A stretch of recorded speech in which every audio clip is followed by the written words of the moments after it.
Vladimir Mikhailovich Komarov adalah juru terbang ujian Soviet, jurutera angkasa dan angkasawan. Pada bulan Oktober 1964, beliau memerintah Voskhod 1, angkasa lepas pertama untuk membawa lebih daripada satu kru.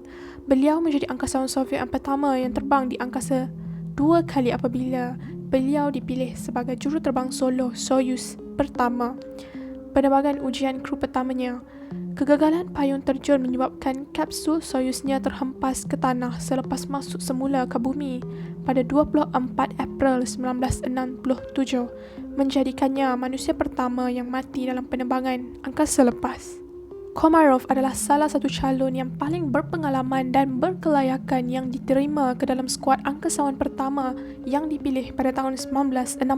Dia diisytiharkan tidak layak secara perubatan untuk latihan atau angkasa lepas 2 kali semasa dia berada dalam program itu, tetapi ketekunannya, kemahirannya yang unggul dan pengetahuan kejuruteraannya membolehkannya terus berperanan aktif. Semasa di pusat latihan angkasa, beliau menyumbang kepada reka bentuk kenderaan angkasa, latihan angkasawan, penilaian dan perhubungan awam. Komarov dilahirkan pada 16 Mac 1927 di Moskow dan dibesarkan bersama adik tirinya Matilda. Bapanya adalah seorang buruh yang bekerja di pelbagai pekerjaan bergaji rendah untuk menyara keluarga. Pada tahun 1935, Komarov memulakan pendidikan formalnya di sekolah rendah tempatan. Di sini, dia menunjukkan kebolehan semula jadi untuk matematik. Pada tahun 1941, Komarov meninggalkan sekolah kerana Perang Dunia Kedua dan pencerobohan Jerman di Kesatuan Soviet dan beliau menjadi buruh di ladang kolektif. Keperluan kerana pencerobohan Jerman, sekolah penerbangan tidak lagi dipindahkan ke rantau Tyumen di Siberia untuk tempoh perang. Pelajar di sana mempelajari pelbagai subjek selain penerbangan termasuk zoologi dan bahasa asing. Pada tahun 1945, Komarov lulus dari sekolah penerbangan dengan kepujian. Pada tahun 1946, Komarov menamatkan tahun pertama latihannya di Sekolah Tentera Udara Tinggi Karlov di Borisskoye-Gats di Voronezh Oblast. Beliau kemudiannya menamatkan latihan di Kolej Penerbangan Tentera AK Serov di Bataisk.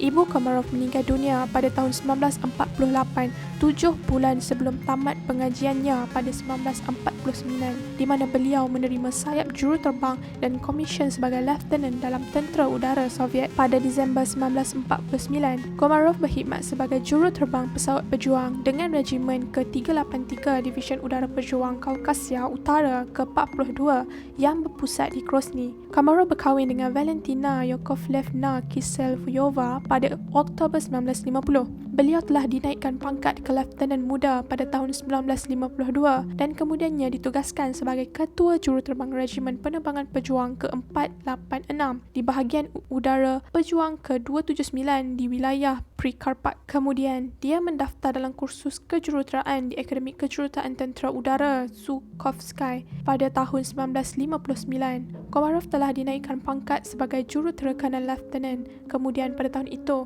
dia mencapai matlamatnya untuk menjadi juruterbang ujian di Institut Penyelidikan Saintifik Pusat di Karlovsky. Komarov ditugaskan ke program Soyuz Soviet bersama Yuri Gagarin dan Alexei Leonov. Pada bulan Julai 1966, Komarov dipilih untuk mengetuai Soyuz 1 pada tahun 1967 dengan Yuri Gagarin sebagai pembantunya. Semasa persediaan untuk angkasa lepas, kedua-dua angkasawan bekerja 12 hingga 14 jam sehari. Pada sisipan orbit, panel solar modul Soyuz gagal untuk digunakan sepenuhnya. Dengan itu, menghalang Kraft daripada berkuasa sepenuhnya dan mengaburkan beberapa peralatan navigasi. Komarov melaporkan kondisinya buruk. Parameter kabin adalah normal tetapi panel solar kiri tidak digunakan. Bas elektrik hanya 13 hingga 14. Komunikasi frekuensi tidak berfungsi. Komarov tidak berupaya mengarahkan pesawat ruang angkasa ke matahari. Dia mencuba mengarahkan kapal angkasa secara menggunakan enjin orientasi TO1, tetapi tekanan yang tinggal O1 telah turun ke 180. Cubaannya tidak berjaya untuk mengarahkan modul Soyuz selama 5 jam. Kraft itu menghantar maklumat status yang tidak boleh dipercayai dan kehilangan komunikasi di orbit 13 hingga 15 kerana kegagalan pemancar frekuensi tinggi yang sepatutnya mengekalkan hubungan radio semasa Kraft itu berada di luar julat penerima tanah frekuensi tinggi ultra. Akibat masalah dengan Kraft itu, Soviet tidak melancarkan modul Soyuz kedua. Komarov diperintahkan untuk mengorientasikan kembali kerajinan menggunakan sensor aliran ion pada orbit 15 sehingga ke-17. Pendirian ion gagal. Komarov tidak mempunyai masa yang cukup untuk mencuba memasukkan semula manual sehingga ke orbit ke-19. Komarov mengarahkan kapal angkasa secara manual di sebelah siang, kemudian menggunakan platform Hero sebagai rujukan supaya dia dapat mengarahkan Kraft untuk retro api sampingan malam. Dia memasuki semula atmosfera bumi pada orbit ke-19, tapi drogue modul dan payung terjun brake utama gagal untuk digunakan dengan betul. Modul itu jatuh ke tanah dan membunuh Komarov.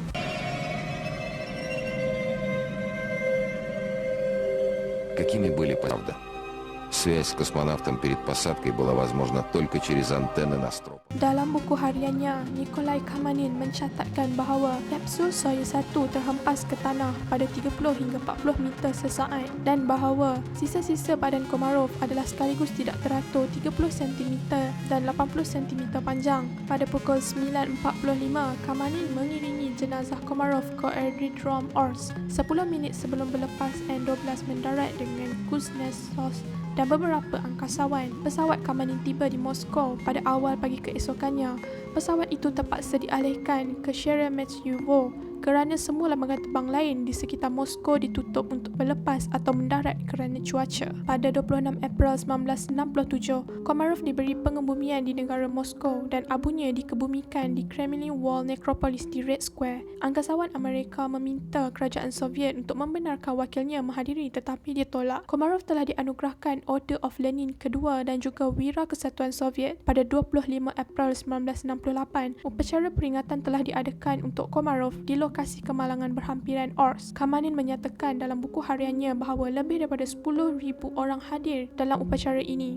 Komarov telah dipapar pada penutup hari pertama peringatan dan pada stem untuk sumbangan kepada program angkasa dari beberapa negara yang berbeza. Komarov diperingati dengan tokoh-tokoh terkemuka lain dari program angkasa Rusia awal dan juga dihormati dengan monumen di lokasi kemalangan berhampiran dengan Ors. Sebelum meninggalkan bulan pada modul bulan Apollo 11, tugas terakhir Neil Armstrong adalah menempatkan paket kecil barang peringatan untuk menghormati Soviet Komarov, Yuri Gagarin, astronot Apollo 1, Gus Grissom, Ed White dan Roger Crafty. Nama Komarov juga muncul pada plak peringatan yang ditinggalkan di Hadley Wheeler di bulan oleh Komander Apollo 15 David Scott dalam ingatan 14 angkasawan NASA yang meninggal dunia dan angkasawan USSR bersama dengan patung kecil bertajuk Fallen Astronaut pada 1 Ogos 1971. Asteroid dan angkasawan ini memberi inspirasi kepada komposer Brett Dan untuk menulis sekeping muzik simfoni yang ditugaskan oleh konduktor Simon Rattle pada tahun 2006. Komposisi ini dinamakan Komarov's Fall